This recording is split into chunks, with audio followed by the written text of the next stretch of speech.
नमस्कार मैत्रिणींनो, मी सबिया सबा क्रिएशन या यूट्यूब चॅनलमध्ये तुमचं सहर्ष स्वागत करते। तर मैत्रिणींनो, आज आपल्याला 4 टक्सचा ब्लाऊज शिवायचा आहे। पूर्ण कटिंग ते स्टिचिंग तुम्हाला दाखवणार आहे। बघा, ही खूप वेगळ्या प्रकारचा ब्लाऊज आहे आणि हिची ना थोडीशी कटिंग खूप वेगळी आहे, तर ती तुमच्यासोबत मी शेअर करणार आहे। तर चला मग व्हिडिओची सुरुवात करूया। तिच्या आधी जर तुम्ही माझ्या चॅनलवर नवीन असाल तर या चॅनलला लाईक करा, सबस्क्राईब करा व शेअर करायला विसरू नका। तर चला, इथे बघा मी एक ब्लाऊज पीस म्हणजे साडीमधला निघालेला हा ब्लाऊज पीस आहे आणि एक अस्तरचा कपडा घेतलेला आहे आणि तिच्यासोबत बघा ही मापाचा सुद्धा ब्लाऊज आणि मापाचा ब्लाऊज सुद्धा मी शिवलेलं होतं, त्यामुळेच म्हणते हिची थोडीशी वेगळी कटिंग आहे। हिची या जी मला मापाला दिली आहे तिच्या ब्लाऊजची सुद्धा मी व्हिडिओ तुमच्यासोबत शेअरच केलेला आहे। टक्सचा ब्लाऊज ना अर्ध्या तासामध्ये शिवणं होतो, तर ते कसं शिवायचं आणि तिची पूर्ण कटिंग बघा 5 मिनिटात अगदी एकदम झटपट कटिंग होते, ती सुद्धा तुमच्यासोबत मी शेअर करणार आहे। तर इथे बघा, आधी मी ब्लाऊजची लांबी घेतलेली आहे, आपल्याला तयार लांबी 14 पाहिजे, यासाठी बघा 15 इंच घेतलेली आहे।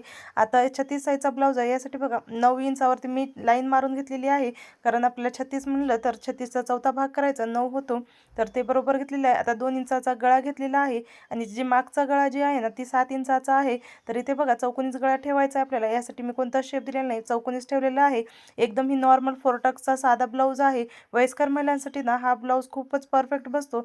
शोल्डर जी आहे ना इथे मी 3.5 इंच घेतलेला आहे आणि मोंडा जी आहे ती इथे बघा 5.6 इंच घेतलेला आहे आणि जे मोंड्याचा शेप आहे मी 2 इंचावरून घेतलेला आहे, कारण की जे गळा आहे ना खूपच लहान आहे।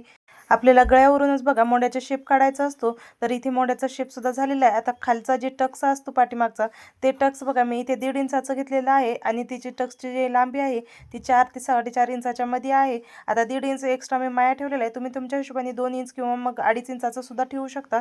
लगेच आता आपण ब्लाऊजची कटिंग करून घेऊया। बघा, खूप सोपी पद्धत आहे, हिच्यात बघा जास्त काही लॉजिक नाही आणि किंवा मग तुम्हाला माप काढायची सुद्धा गरज नाही। खूप सोप्या पद्धतीने तुम्हाला मी सांगण्याचा प्रयत्न केलेला आहे। 36 साईजचा ब्लाऊज आणि जिचा गळा की 7, तर हे बरोबर होऊन जातो। तर आता बघा कटिंग करून घेत आहे मी। तर आता ओंडा सुद्धा कट करून घेतलेला आहे, जिथं आपली फिटिंग लाईन येणार आहे तिथे सुद्धा एक कच मारून घेतलेला आहे। आता लगेच आपण समोरच्या पार्टची सुद्धा कटिंग करून घेऊयात। बघा, मार्जिन ना मी खूप सोप्या पद्धतीने सांगते, मी जास्त काही नाही। आता मागचा जे आपण काढलेला आहे तिच्यापेक्षा बघा इथे मी अर्धा इंच वाढवून घेतलेला आहे, कारण समोर आपल्याला काजी आणि हुक येतं, यासाठी बघा तिथे ना आपल्याला पाव इंच वाढवून घ्यावा लागतो। तर पाव इंचाची बघा तिथे मी पाव इंचाची मार्जिन काढून टाकलेली आहे, साईडने घातलं। आता ब्लाऊजची जी लांबी आहे बघा, आपल्याला तयार लांबी आपल्याला 14 इंच पाहिजे, यासाठी बघा इथे मी 15.5 इंच घेतलेला आहे, 1.5 इंच वाढून घेतलेला आहे, 2 इंचाचा गळा घेतलेला आहे। समोरचा जी गळा आहे ना ती मी 5.5 इंच घेतलेला आहे। तुम्ही तुमच्या हिशोबाने ना समोरचा गळा कमी किंवा जास्त करू शकता।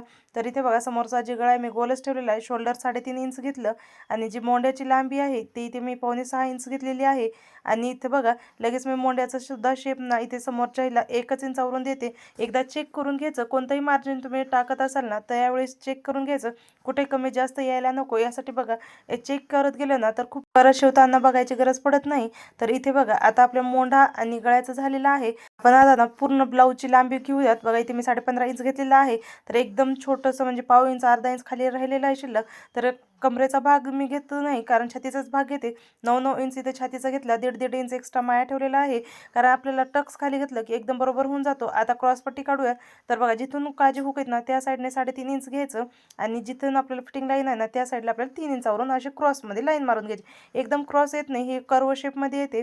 तर आता लगेच बघा 4 टक्सच्या ब्लाऊजचे जी प्लेट्स आहेत ना ती बघा हुकाच्या साईडला ना निम्म करायचं, जेवढं आहे ना तिचं निम्म घ्यायचं आणि 2.5 इंच तिची लांबी ठेवायची। आता जे खालचा मेन टक्स असतो ती बघा 4.5 इंचावर घेतलेला आहे मी आणि पाऊण इंच म्हणजे 1.5 इंचाचा हा प्लेट्स येणार आहे। तर बघा इथे 1.5 इंचाचा असं क्रॉसमध्ये मी करून घेतलेला आहे, तिची लांबी 2.5 इंच ठेवलेली आहे आणि 2 जी प्लेट्स आहेत ना 2.5 इंचावर घ्यायचं असतो। आता ह्या साईडचा जी आहे ती खालून 2.5 इंच घ्यायचं आणि अशी जी लांबी आहे ना ती 3.5 इंच येते। आता ब्लाऊजवर डिपेंड असतो, कमी किंवा जास्त सुद्धा होते। तर आता मोंड्यामधलं सुद्धा 2.5 इंच घेतलेलं आहे। तर बघू शकता तुम्ही 4 टक्सचे जे प्लेट्स आहेत ती एकदम बरोबर मी मार्जिन टाकलेले आहे। इथं काही आता जेवढं मार्जिन घ्यायचं हे सांगितलेलं नाही, कारण एकदम ना आपल्याला एकदाच वरूनच सिलाई मारायची लागते, फक्त जी खालचा प्लेट्स असतो ते तेवढं मोठा असतो। तर आता ही मार्जिन झालेली आहे, तर लगेच आपण ब्लाऊजची कटिंग करून घेऊया। मी इथे बघा 1.5 इंच मार्जिन ठेवते, तुम्ही तुमच्या हिशोबाने कमी किंवा जास्त सुद्धा ठेवू शकता, कारण 1.5 इंच सुद्धा सफिशियंट असतो। जास्त जरी असला ना तर ते आपल्याला बघा तेवढं जास्त माया असलं की रुततं वगैरे, तर ह्यासाठी ना कमीच ठेवायचं, म्हणजे कमी पण तेवढं सुद्धा कमी ठेवून आता 1.5 इंच ही बरोबर येतो. तर आता ही कटिंग सुद्धा झालेली आहे माझी. बघा इथे फक्त क्रॉसपट्टी तेवढं कट करून घेतलेलं आहे मी. तर लगेच आपण ना स्लीवची सुद्धा कटिंग करून घेऊयात. तर बघा स्लीव्ज ना इथे 7 इंचाच्या इथं, यासाठी बघा मी 8 इंचाचं घेतलेलं आहे. आता इथे तुम्हाला दाखवते मी लांबी तिची. 8 जेवढं ब्लाऊज आहे ना तिच्यापेक्षा आपल्याला 1 इंच वाढून घ्यावा लागतो, कारण ना इथं आपल्याला स्लीव जोडण्यासाठी आणि खालच्या साईडला फोल्ड करण्यासाठी लागतो. तर स्लीवची लांबी एकदम मी सोप्या पद्धतीने कट करते, बघू शकता तुम्ही. जास्त काही मी मार्जिन टाकत नाही. इकडं तिकडं आपल्याला शिवताना सुद्धा आपण ती घेऊ शकतात. आता लगेच आपण मेन कपडा सुद्धा कट करून घेऊयात. तर इथे बघा सगळ्यात आधी ना मी स्लीव्स काढून घेते मेन कपड्यातले, कारण तिथे ना अशी बॉर्डर आलेली होती आणि आपली बॉर्डर परत दुसऱ्या ह्याच्यामध्ये कुठे कट होणी यासाठी ना स्लीव्स काढून घ्यायचं. स्लीव्स काढताना सुद्धा अर्धा इंच ना वाढवून ठेवायचं, म्हणजे आपल्याला परत ते जास्त झालं तर कटिंग करून घेता येतो, पण कमी झालं तर तिथे जॉईंट मारलं की आपली पूर्ण फिनिशिंग खराब होते. तर इथे बघू शकता आता दोन्ही साईडचे मी एकदा सोबतच ठेवलेलं आहे फोल्ड करून. यावरती ना लगेच आपण मागचं आणि पुढचं दोन्ही पार्ट सोबत ठेवायचं आणि सोबतच मग कटिंग करून घेऊ शकता तुम्ही. तर इथे बघू शकता आता मागचा पार्ट मी ठेवलेला आहे, कारण पाठीमागच्या सुद्धा पार्टला ना अशी छोटीशी एक बॉर्डर आलेली होती, ती बरोबर यावी यासाठी बघा आधी मी पाठीमागचा भाग ठेवून घेतलं. आता लगेच बघा समोरचा भाग आणि क्रॉसपट्टी दोन्ही ठेवलेला आहे, कारण ही सोबतच आपले कट होऊन जातात. यासाठी आधी ठेवायचं असं आणि अर्धा इंच आपल्याला वाढवून ठेवायचं, म्हणजे आपल्याला शिवताना कमी जास्त झालं तर त्याच्यात आपल्याला ॲडजस्ट करता येतो. तर इथे बघू शकता मी सगळीकडेच अर्धा इंच वाढवून ठेवलेला आहे. तर ही सोबतच आपण कटिंग करून घेऊयात. जोपर्यंत मी ही कटिंग दाखवते तोपर्यंत तुम्ही माझ्या चॅनलला लाईक करा, सबस्क्राईब करा, कारण खूप जणी ना बघतात पण सबस्क्राईब करत नाही. तर तेवढं सबस्क्राईब पण करून टाका. तर इथे बघा मी अर्धा इंच मार्जिन ठेवून ना कट करून घेत आहे.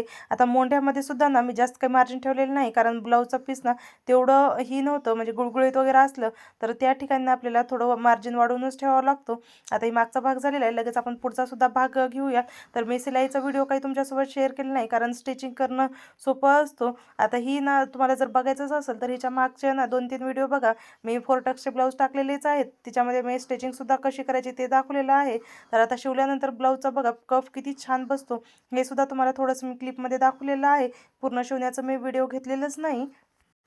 तर आता ही पूर्ण आपली ब्लाऊजची कटिंग झाली आहे, बघू शकता किती सोप्या पद्धतीने ब्लाऊजची कटिंग झालेली आहे. ठेवल्यानंतर हा ब्लाऊजचा तुम्ही लुक बघू शकता, किती छान कफ आलेला आहे. बघा खाली काहीच न ठेवता सुद्धा कफ एवढं उठावून आलेला आहे. कसल्याही बघा महिलांना हा परफेक्ट असा ब्लाऊज बसतो. एकदम बघा 15-16 वर्षाच्या मुलीपासून ते पूर्ण वयस्कर महिलांना सुद्धा हा ब्लाऊज आवडेल.